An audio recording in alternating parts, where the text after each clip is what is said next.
Là, ce matin, on va toucher à la dernière portion qui concerne justement le royaume messianique, les gentils.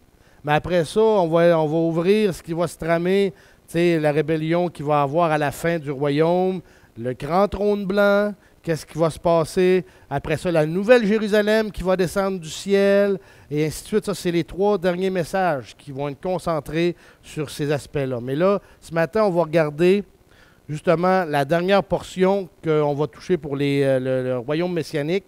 Et ça s'appelle, ce sera pas long, le royaume, ce sera pas long, les gentils dans le royaume, c'est ça que je cherchais. Les gentils dans le royaume. Et on a plusieurs passages à regarder ce matin. Vous allez voir, ils sont tous au tableau. Si vous voulez, par exemple, si vous voulez tourner avec moi, vous allez vous tenir à peu près dans un seul livre qui est le livre d'Isaïe. D'accord? Et en Isaïe, puis notre première portion, c'est Isaïe 11:10.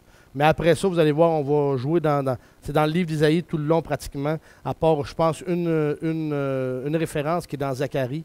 Mais sinon, c'est Isaïe pour la grande majorité du temps.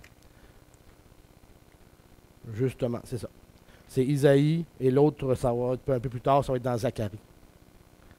Alors, Isaïe 11:10, et c'est ce qu'on regarde ce matin. Donc, les gentils dans le royaume messianique. On a vu dans les dernières semaines le type de gouvernement qui va avoir lieu dans le royaume messianique, comment que le territoire israélien va avoir été modifié. Après ça, le type de... on voit que le roi des rois, c'est Jésus, mais il va y avoir un type de gouvernance. Maintenant, les gentils. Parce qu'on a fait allusion beaucoup aux gentils, mais sans jamais réellement s'attarder là-dessus. Alors, on va regarder ce matin cet aspect-là, parce que les gentils, bien entendu, là, je ne parle pas de l'Église, là, OK? Là, je ne parle pas aucunement de l'Église, là. Je parle des gentils. Donc, ce seront ceux qui auront passé à travers la grande tribulation et que, dans Matthieu 25, quand Jésus va séparer des brebis des boucs, ben, ça va être ceux qui vont avoir pris soin des Juifs pendant la grande tribulation. Et on a appris aussi que, justement, ça va être tellement dur pendant la grande tribulation que, finalement, ceux qui vont avoir pris soin des Juifs pendant la grande tribulation, ça va être des croyants. Point final.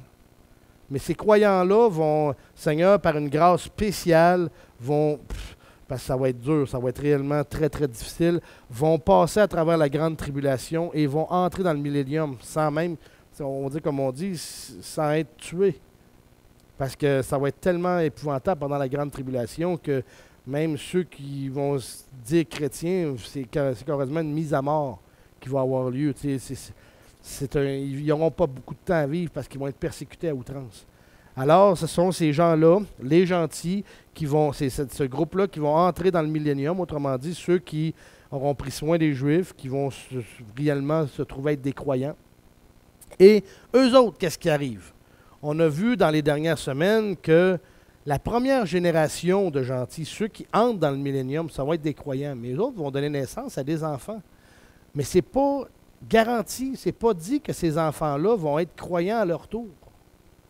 Alors, à travers les siècles et ainsi de suite, jusqu'à la fin du millénium, des générations qui vont venir au monde et ainsi de suite, il y en a qui vont être des incroyants purement et simplement. Et même s'ils vont savoir que le Christ est à Jérusalem et qu'il y a un gouvernement qui est parfait et ainsi de suite, Dieu va permettre que ces gens-là, qui sont dans l'incroyance, soient justement vivent et qui grandissent, qui se développent et ainsi de suite. Et c'est pour ça que ces gens-là, qui sont des incroyants, ça va les conduire à la fin du millénium, lorsque Satan va être relâché. On va regarder ça la semaine prochaine, mais là, je vais juste faire une petite... juste toucher un peu au point.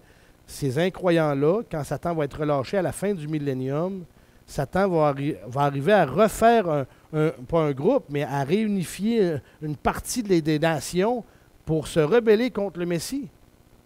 Et ce sont tout simplement des incroyants qui vont avoir passé à travers les siècles du millénium. Pas nous autres. C'est dans le millénium, dans le futur. OK? Mais on va en reparler plus longuement la semaine prochaine. Là, ce que je veux regarder ce matin, c'est les gentils en particulier, comment ça va être dans le royaume messianique pendant le 1000 ans du règne du Messie sur la terre. Alors, les gentils qui vont avoir survécu au jugement, c'est ce que je viens de parler, là, qui ont repassé à travers la grande tribulation, et parce qu'ils auront bien traité le peuple d'Israël, feront partie des nations du millénium. Et, comme je viens de le dire, il s'agit des brebis de Matthieu 25. Maintenant, ce qu'on regarde ce matin, c'est la place des gentils dans le royaume, parce qu'un certain nombre de passages à travers les prophètes, mais surtout dans Ésaïe, traitent de cette question-là, de ce qui se passe avec eux autres. J'aimerais qu'on regarde, et on va passer premièrement dans notre premier verset, Ésaïe 11.10. Vous l'avez avec vous, moi je l'ai ici en avant. Et ça va comme suit. Parmi les prophètes majeurs, bien entendu, Ésaïe, comme je viens de le dire, c'est lui qui donne le plus de détails concernant les gentils à travers le millénium. Ésaïe 11.10 dit que, ça dit, « En ce jour-là, le rejeton d'Isaïe sera comme un étendard dressé pour les peuples.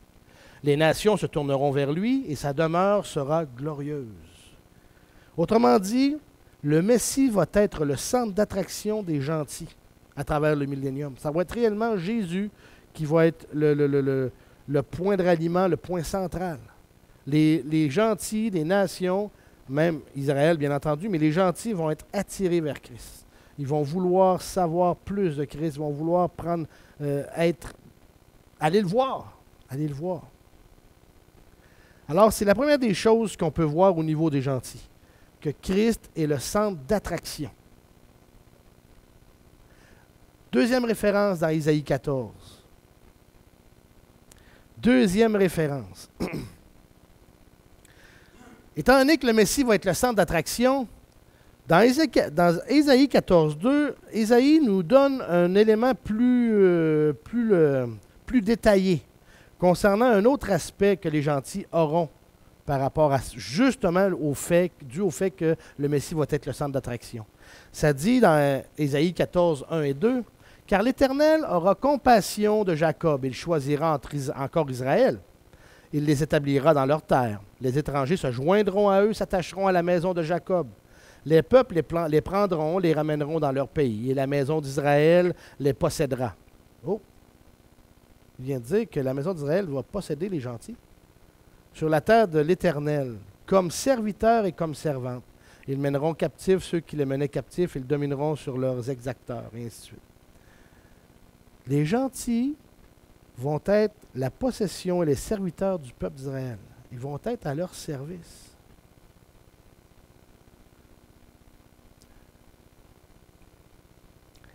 On va aller voir juste un peu plus loin pour vous donner l'explication de pourquoi que ça va être comme ça.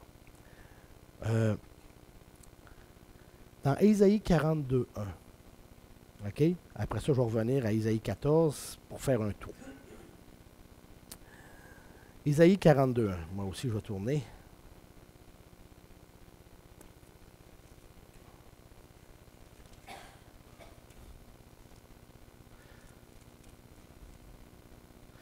Ésaïe 42, 1, ça dit « Voici mon serviteur, celui que je soutiendrai, mon élu, en qui mon âme prend plaisir. J'ai mis sur lui mon esprit, et il manifestera la justice aux nations. » Étant donné, OK, que les gentils vont être... C'est certain que Jésus, le Messie, c'est le roi des rois. OK? Dans le gouvernement du messianique, c'est le roi des rois. Étant donné que lui, comme on avait parlé il y a quelques semaines de ça, quand il va avoir une chaîne de commandement, comme on dit, le Messie donne ses ordres mettons comme à David, David va le donner, ainsi de suite, à la chaîne de commandement au niveau des Juifs. Et ça va être la même chose au niveau de l'Église. OK? La chaîne de commandement va descendre comme ça. Donc, du roi qu'il donne aux subordonnés et que lui va donner à son autre subordonné, et ainsi de suite. Étant donné que les gentils vont être les sujets du roi Messie, ils vont recevoir également leur justice du roi. Dans la chaîne de commandement, si on regarde au niveau, ben là, on pourrait retourner, mais je ne vais pas retourner là, pour tout de suite parce que ça va être trop long. Dans la chaîne de commandement que le roi va donner ses ordres à un groupe et l'autre groupe ainsi à l'autre groupe qui suit, les Juifs sont toujours ceux-là qui sont les plus proches du Messie concernant l'ordre de la chaîne de commandement. C'est la raison pourquoi que les gentils, qui eux autres vont peupler la terre, vont être dans l'ordre hiérarchique, celle qui va être à la base. Vous me suivez? OK? Et c'est la raison pourquoi que, étant donné l'ordre de commandement, les Juifs, à cause que ça a été promis depuis Abraham, Dieu a promis ça depuis Abraham, toutes les nations seront bénies en toi, et ainsi de suite. Tous ces commandements-là, ou c'est plutôt ces alliances-là, ces promesses-là, vont être exécutées. Alors, c'est la raison pourquoi que les Juifs vont être, au niveau de la chaîne des commandements, sont plus élevés que les gentils. Et c'est la raison pourquoi que les gentils vont être serviteurs du peuple d'Israël à cause de l'ordre de la chaîne de commandement. Vous me suivez? Alors, c'est ça l'explication. Maintenant, allons plus loin. On dit que le Messie va être le centre d'intérêt des gentils. On dit que les gentils vont être les serviteurs d'Israël à cause de la chaîne de commandement, comme on pourrait dire, qu'on a vu il y a quelques semaines de ça. Ensuite, on a dit aussi que les gentils vont être les sujets du roi Messie et qui vont recevoir leur justice du roi. C'est lui qui va rendre la justice au niveau de tout ce qui se passe par rapport à ça. Mais maintenant, le Messie, par rapport aux gentils, va avoir quelque chose de particulier. Là, vous êtes encore dans Ésaïe. On va encore être dans Ésaïe. On va aller dans Ésaïe 49. Ésaïe 49.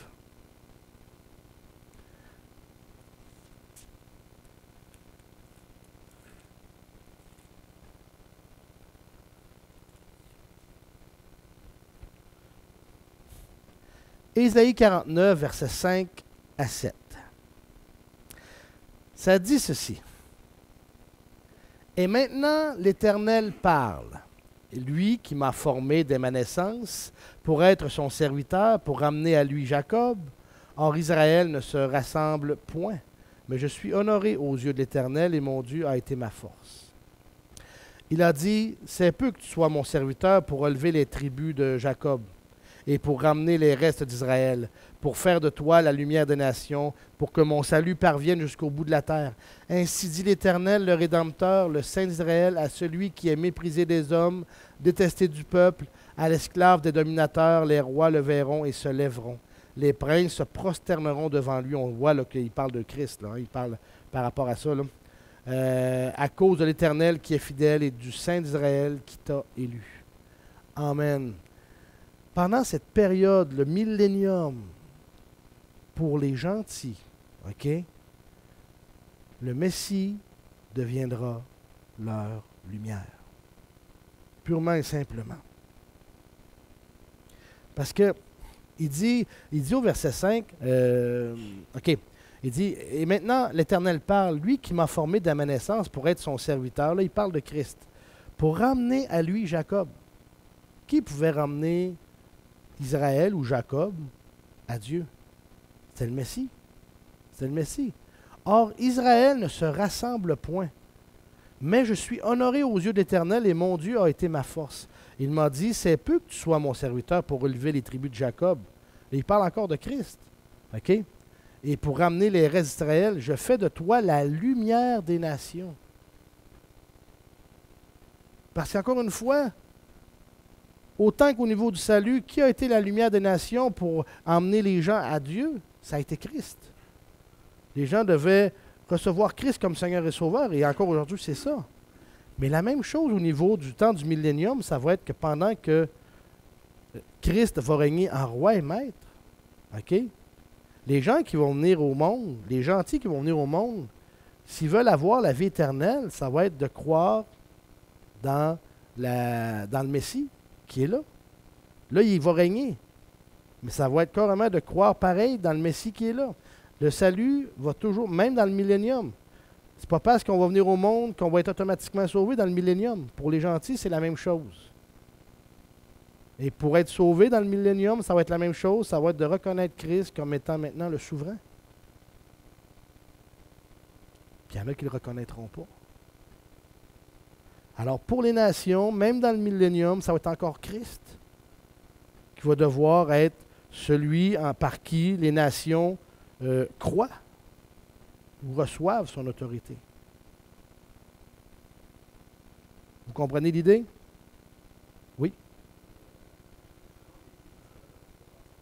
Non, les gentils, ça c'est réellement les gens qui ont passé à travers la grande tribulation, qui sont des croyants, mais ce n'est pas l'Église. L'Église, c'est elle entre l'enlèvement, entre voyons, la Pentecôte et l'enlèvement. Ça, c'est l'Église. Ça, c'est un noyau qui est un bloc qui est fermé, qui a plus rapport avec les gens, dans le sens que ça concerne plus l'Église, là. OK? L'Église, c'est l'épouse de Christ, puis elle n'est plus là. Elle n'est même plus mise à l'épreuve pour dire est-ce que tu vas être encore une croyante, es-tu plus croyante? Non, non. Elle est sauvée, elle est pure, elle a été purifiée. C'est l'épouse de Christ. Point. Quand je parle des gentils qu'il y a ici, c'est réellement de ceux qui passent à travers la grande tribulation qui vont naître dans le millénium, tout simplement. Mais ce n'est pas l'Église. Ce n'est pas l'Église. Parce qu'encore une fois, quand on parle du millénium, là, on l'a vu avec notre tableau sur les différentes dispensations, les différentes époques. OK? Vous vous rappelez de ça? Hein? Notre tableau, c'est que ça faisait on avait différentes dispensations, où c'est qu'on a eu l'ère de l'Église, puis après ça, on a eu le millénium, qui est une autre époque. Bien, à travers toutes ces époques-là, il y a un aspect qui revient tout le temps pour être sauvé.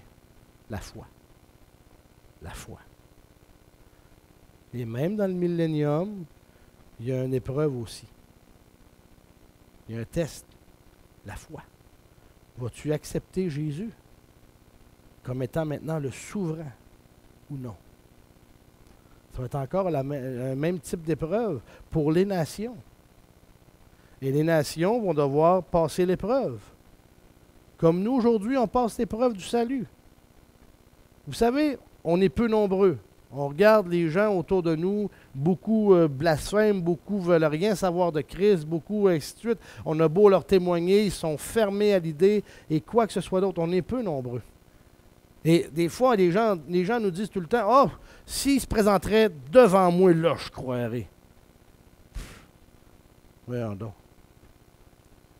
Lazare, Abraham avait dit ça au mauvais riche quand Lazare avait été pas en enfer, mais dans le sein d'Abraham, puis que le mauvais riche, je vais rappeler de ça. Il dit, même si on enverra du monde pour le parler, ils ne croiront pas. Hein? Donc, l'épreuve d'aujourd'hui, comme chrétien, c'est le fait que même si on est peu nombreux, même si le Seigneur nous demande de croire par la foi seulement, OK? Par la foi seule. C'est ça qui est le salut. C'est ça l'épreuve. On pourrait demander, aujourd'hui, des fois, on demanderait aux gens de faire des exploits pratiquement pour être sauvés, puis on aurait des milliers de personnes à tenter l'expérience. Puis on lui demande de dire, « Hey, considère-toi, là, repens-toi. T'es pécheur, tu as besoin de te repentir, puis maintenant, donne ta vie à Christ. » Puis là, les gens, ils ne veulent rien savoir. Est-ce que c'est trop facile? Il y en a qui considèrent ça trop facile. Mais malheureusement, ça dit que Dieu résiste aux orgueilleux, puis il fait grâce aux humbles. Dieu vous demandait de l'humilité, puis vous l'avez fait, cette humilité-là. Vous avez reçu Christ comme Seigneur et Sauveur de votre vie. Et c'est à ce moment-là que vous avez été scellés, sauvés, adoptés comme fils, comme fille. Alors, l'épreuve, on l'a passée. Les tribulations, ça ne veut pas dire qu'on n'aura plus de tribulations, mais on l'a passé. Et c'est ça l'épreuve de l'ère de l'Église. Mais maintenant, dans le millénium, il va y avoir une épreuve similaire pour ceux qui vont naître dans le millénium. Ça va être de croire que Christ est le souverain. C'est en lui seul qu'on doit se confier. Mais il y en a qui ne voudront pas passer cette épreuve-là. Ils ne l'accepteront pas comme souverain. Aucunement. Et ils vont manquer le bateau. Comme des milliers de personnes qui ont reçu du témoignage aujourd'hui, des témoignages qu'ils ont reçus, avec lesquels ils ont été témoignés, ils ont été prêchés, ils ont été même exhortés de recevoir Christ comme Seigneur et Sauveur aujourd'hui, puis qu'ils ne veulent rien savoir. Les gens, ils vont manquer le bateau. Mais dans cette époque-là aussi, dans le futur, ils vont manquer le bateau s'ils ne veulent pas recevoir Christ. Alors, c'est pour ça que le Messie également va être la lumière des nations à ce moment-là. Allons plus loin maintenant. Dans Ésaïe 56. Ésaïe 56. Versets 1 à 8.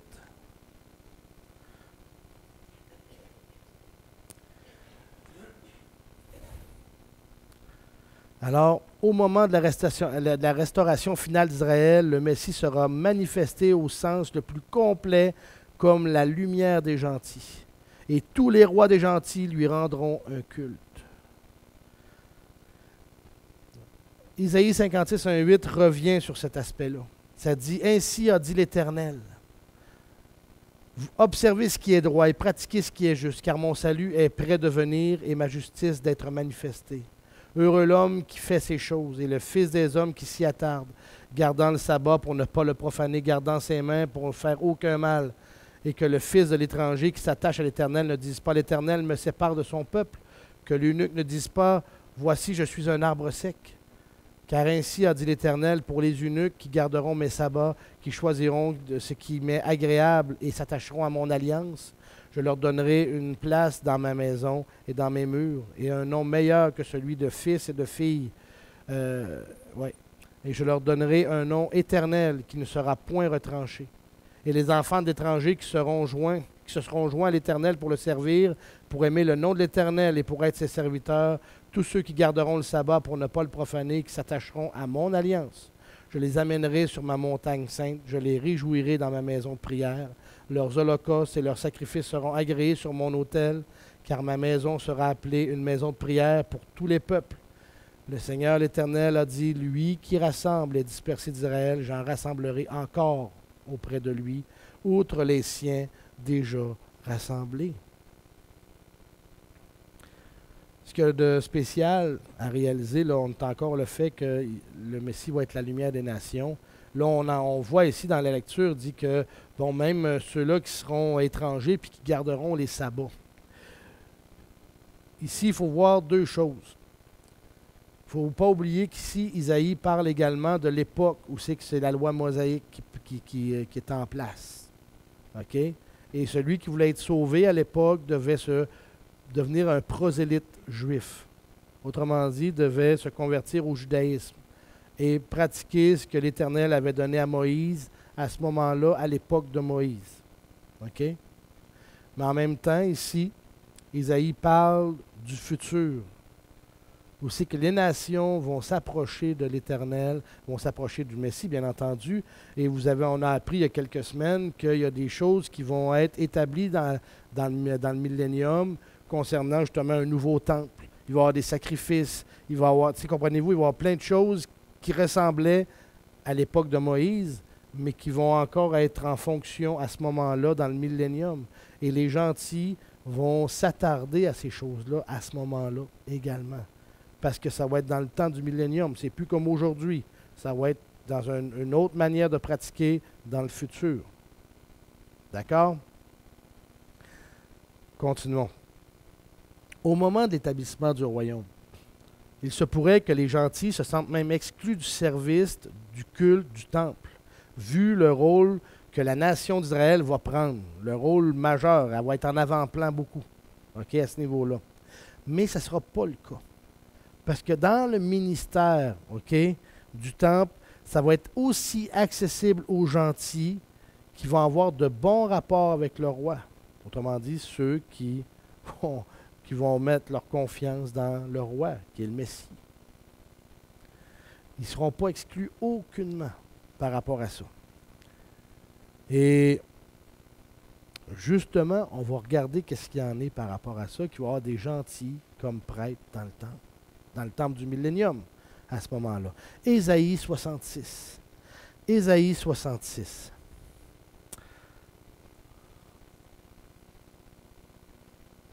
Regardez, ce qui est drôle, c'est la place des gentils dans le temple. Concernant Ésaïe 66, le verset 18 à 24.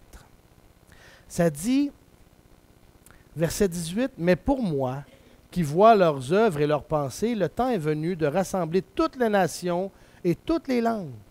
Elles viendront et verront ma gloire. » Juste pour vous dire une chose. On vient de voir ici, là, juste dans le premier verset, que même dans le millénium, là, OK, les langues ne disparaîtront pas. Ceux qui parlent en anglais vont parler en anglais, ceux qui parlent en français vont parler en français, en italien, en espagnol, ainsi de suite. Les langues des peuples ne disparaîtront pas. OK?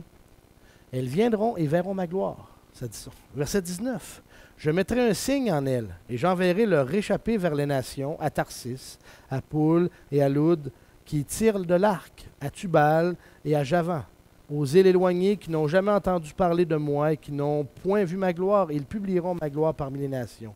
Ils amèneront tous vos frères du milieu de toutes les nations comme une offrande à l'Éternel sur des chevaux, sur des chars, dans des litières, sur des mulets, sur des dromadaires, à ma montagne sainte, à Jérusalem, dit l'Éternel.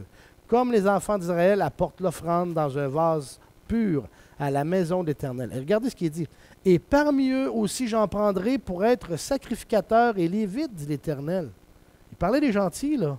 « Et parmi eux j'en prendrai pour être sacrificateurs et lévites. Car comme les cieux nouveaux et la terre nouvelle que je vais créer subsisteront devant moi, dit l'Éternel, ainsi subsisteront votre race et votre nom.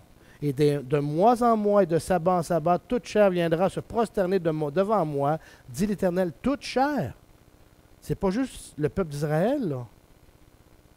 Là, il vient de faire mention de toutes les nations. Et ils sortiront et verront les cadavres des hommes qui se sont rebellés contre moi, car leur ver ne mourra point, leur feu ne s'éteindra point, et ils seront pour toute chair un objet d'horreur. Là, il y a bien des choses qu'on va réellement bien comprendre dans le futur à ce moment-là, mais c'est pour montrer que même parmi les gentils, Dieu va établir des sacrificateurs et des lévites. Et alors, c'est spécial de réaliser ça, à ce point-là aussi. Mais encore une fois, il faut bien comprendre qu'on ne peut pas faire de ressemblant, d'essayer de faire des ressemblances avec aujourd'hui par rapport à ce qui s'en vient dans le futur, dans le temps du millénium. Pendant le millénium aussi, la gloire Shekinah, la présence visible de Dieu, on l'a vu, la gloire Shekinah va être particulièrement manifeste dans le royaume aux yeux de nombreux gentils. Ceux qui la verront voyageront auprès des gentils qui ne l'ont pas vue pour leur en faire connaître la présence. Les gentils auront également pour rôle de ramener les Juifs en terre d'Israël. Ils seront ensuite ramenés à la maison de la montagne de l'Éternel pour rendre un culte. Dieu va choisir parmi ces gentils des prêtres pour le temple. Alors, Israël n'est pas la seule nation éternelle, puisque les gentils ayant la foi seront également éternels et auront une place au culte du temple pour les sabbats, les offrandes des nouvelles lunes, tout simplement. Pour ce qui est de ceux qui vont se rebeller, parmi les gentils, leurs corps sans vie et leurs âmes tourmentées seront visibles pendant toute l'époque du royaume messianique, pour démontrer pendant 1000 ans la grâce de Dieu envers les fidèles et sa sévérité envers les infidèles. N'oubliez pas une chose, que pendant le millénium, ça va être un gouvernement parfait. Donc, il n'y aura pas de corruption, ça va être le Messie qui va être en charge. Il n'y aura aucune faveur, aucune partialité, ça va être réellement impartial, ça va être un gouvernement comme il n'y en a jamais eu sur la terre. Alors les gens seront réellement, ça sera aucunement justifié de se rebeller pour quoi que ce soit. Mais il y en a quand même qui vont le faire. Puis ils vont payer le prix fort. Je prends quelques minutes pour terminer un aspect qui va se passer pendant le millénium pour les gentils. Pendant le millénium, une des choses qui va avoir lieu au niveau d'une célébration où les gentils vont participer, c'est celle d'observer, l'obligation d'observer la fête des tabernacles. Dans Lévitique 23, il y avait 7 fêtes que l'Éternel avait données aux Juifs. Puis les Juifs devaient participer aux 7 fêtes. Mais une en particulier, c'est la fête des tabernacles, où d'aucuns vont l'appeler la fête des huttes ou la fête des cabanes, ou ainsi de suite. C'est la même fête. C'est la même fête. Mais cette fête-là est particulière parce que l'Éternel demande, exige même que les gentils participent sous peine de conséquences. Sous peine de conséquences. Et c'est là qu'on va tourner dans Zacharie 14. Zacharie 14, pour ceux et celles qui... c'est l'avant-dernier livre de l'Ancien Testament. Alors, Zacharie 14 fait mention justement de cette fameuse fête-là. Verset 16 plutôt. Plutôt, verset 16 à 19. Alors, la fête des huttes ou la fête des tabernacles, qui va avoir lieu pendant le millénium, c'est celle qui va être obligatoire parmi les nations. Verset 14 de Zacharie, chapitre 14, verset 16 de Zacharie nous dit ceci. Mais tous ceux qui resteront de toutes les nations venues contre Jérusalem. Là, on parle que justement, là on sort de la grande tribulation, puis on rentre dans le millénium, mais bien entendu, ça s'étend pendant tout le millénium, le verset 16, pour se prosterner devant le roi, l'Éternel des armées, et pour célébrer la fête des tabernacles. Et si quelqu'une des familles de la terre ne monte pas à Jérusalem pour se prosterner devant le roi, l'Éternel des armées, il n'y aura point de pluie sur elle. Si la famille d'Égypte ne monte pas, si elle ne vient pas, il n'y en aura pas non plus sur elle. Elle sera frappée de la plaie dont l'Éternel frappera les nations qui ne seront pas montées pour célébrer la fête des tabernacles. Telle sera la peine du péché de l'Égypte et du péché de toutes les nations qui ne seront point montées pour célébrer la fête des tabernacles. L'Éternel exige que cette fête-là soit célébrée pendant le millénium. Mais la fête des tabernacles, c'est quoi? C'est quoi cette fête-là? Vitement, j'aimerais qu'on regarde qu'est-ce qu'il y en est. La fête des tabernacles, là, premièrement, il y avait des choses bien spéciales par rapport à cette fête-là. Puis elle va être célébrée dans le millénium. Par rapport à la pratique biblique de la fête des tabernacles ou de la fête des huttes, on va juste regarder qu'est-ce qu'il en était par rapport à ça. Premièrement, ça dit c'était une fête de 7 jours, avec un 8e jour qui lui a été ajouté. Deuxièmement, cette fête devait être observée en construisant des huttes ou des cabanes pour commémorer les 40 années d'errance dans le désert. Alors, Dieu voulait que ça demeure, que les gens se rappellent de ce 40 ans d'errance-là. Pourquoi? Parce que qu'est-ce qui a emmené à errer 40 ans de temps les Juifs? Parce qu'ils ont dit non à l'Éternel. Dieu a dit, montez, je vais être avec vous autres. Puis les gens ont envoyé des espions. Puis quand les espions sont revenus, sur les 12, il y en a 2 qui ont dit, montons, l'Éternel est avec nous autres. Puis les 10 autres ont dit, on va se faire tuer. Puis qu'est-ce que le peuple a dit? On y va pas. L'Éternel a dit, parfait. Maintenant, tous ceux qui ont 20 ans au-dessus rentreront jamais dans mon pays. Alors, c'est ça qui... Puis Dieu veut faire rappeler ça au peuple constamment. Vous voulez désobéir, il y a des conséquences. Troisièmement, la fête des huttes doit être célébrée avec 4 espèces de végétaux qui sont mentionnés dans la Bible, bien entendu, mais là, je ne rentrerai pas en détail dans les végétaux, c'est tout symbolique par rapport à ça. Quatrièmement, la fête des huttes devait être un temps de réjouissance, suivant la fiction du jour des expiations. Cinquièmement, cette fête était aussi celle des prémices. Des prémices. Qu'est-ce qu'il y en est? qu'est-ce qu'il y en est de tout ça? C'est que la fête des huttes, OK, premièrement, rappelait l'errance, et deuxièmement, quand il parle des 4 espèces de végétaux qui sont mentionnés, c'était le fait que c'était pour montrer l'abondance du pays à laquelle l'Éternel l'avait donné, puis qu'il avait dit non. Il y avait un fruit en particulier qu'il mangeait, le citron, pour montrer comment c'était goûteux, comment que c'était, et ainsi de suite. Tout ça, donc c'était pour montrer ce à quoi il avait dit non. Et après ça, quatrièmement, c'était que c'était un temps de réjouissance suivant l'affliction du jour des expiations. Parce que quand les Juifs, il y avait le jour des expiations, c'est qu'ils demandaient pardon au Seigneur pour tous leurs péchés qu'ils avaient faits pendant l'année. Et c'était un temps qui était réellement pénible pour eux autres. Et après avoir fait passer cette fête-là, là, ils passaient à celle des huttes, qui était un temps pour se réjouir. Le Seigneur nous a pardonné. Le Seigneur nous a pardonné.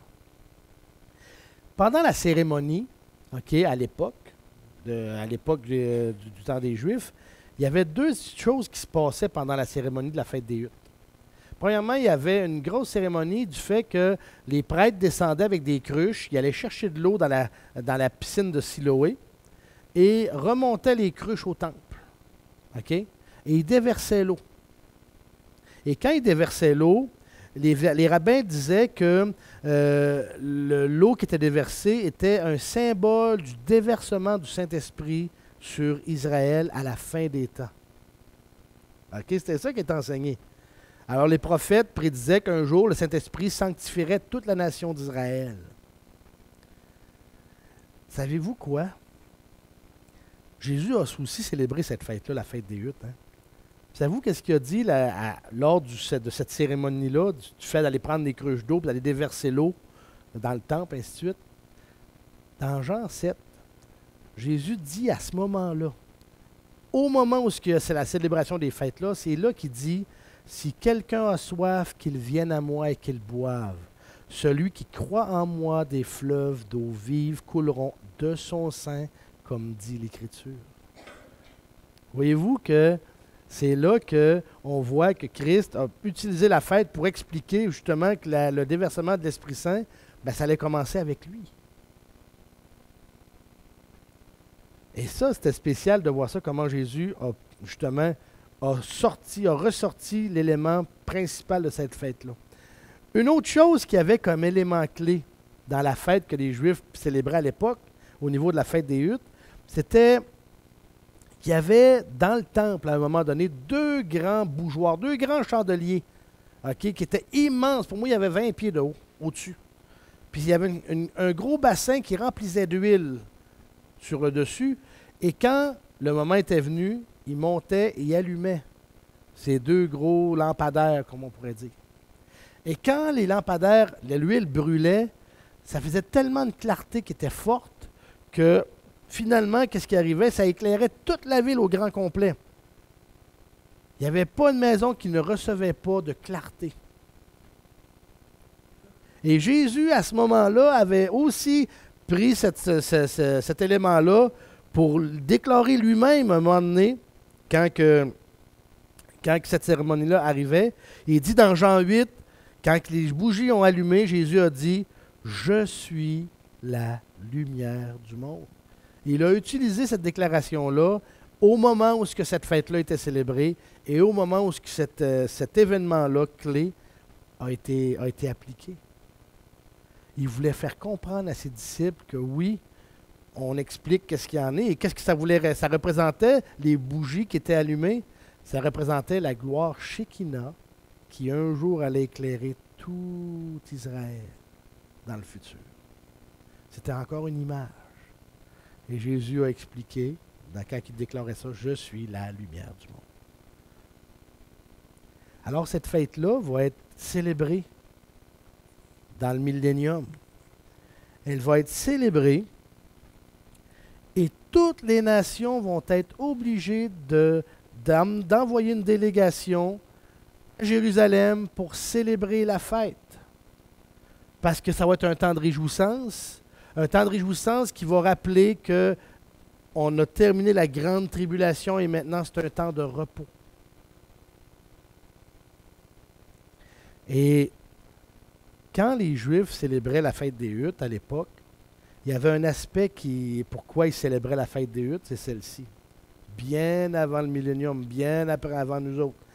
Pendant la fête des Huttes, les Juifs priaient pour la pluie, car la saison des pluies doit commencer juste après la fameuse fête des Huttes, la fête des tabernacles, qu'ils célébraient à l'époque de Moïse. Et c'était également le début où c'est que ça allait commencer les moissons, également cette fête-là, quand ils célébraient cette fête-là. Voyez-vous le lien actuellement avec ça? C'est que à l'époque de Moïse, quand il célébrait la fête, il priait pour que Dieu envoie la pluie. Et dans les conséquences que Zacharie nous donne, ça dit que dans le futur, les nations qui n'enverront pas de délégation pour célébrer la fête des Huttes n'auront pas de pluie. Et vous savez comme moi qu'une nation qui n'a pas de pluie, oubliez les récoltes, oubliez tout ce qu'il y en est au niveau de la nourriture, si vous allez passer un très mauvais temps par rapport à ça. Alors, c'est une des raisons pourquoi que Dieu obligeait justement les nations à venir célébrer la fête des tabernacles, c'est de se rappeler justement ce qui s'était passé pour les Juifs, leur désobéissance, et de se rappeler également que tout ça, la fête des Huttes, ça a tout simplement au départ, comme point de départ, un sujet d'obéissance. Tout simplement. Tout simplement. Alors, c'est ce qui va en être pendant tous les 1000 ans, pendant le millénium, pendant tous les 1000 ans pour les gentils. Ça va durer 1000 ans de temps, ça. À toutes les années, la fête va être célébrée. Les gentils qui vont naître vont devoir à un moment donné reconnaître le Messie comme étant leur souverain, leur sauveur, par la foi. Mais ils vont vivre à une période de temps où c'est que jamais, jamais, jamais aucune nation n'a vécu ça, d'avoir un gouvernement parfait, de vivre sur une terre où c'est que les animaux, les prédateurs ne seront plus monnaie courante. Il n'y aura plus de prédateurs. Où c'est que la nature va être complètement transformée comparativement aujourd'hui.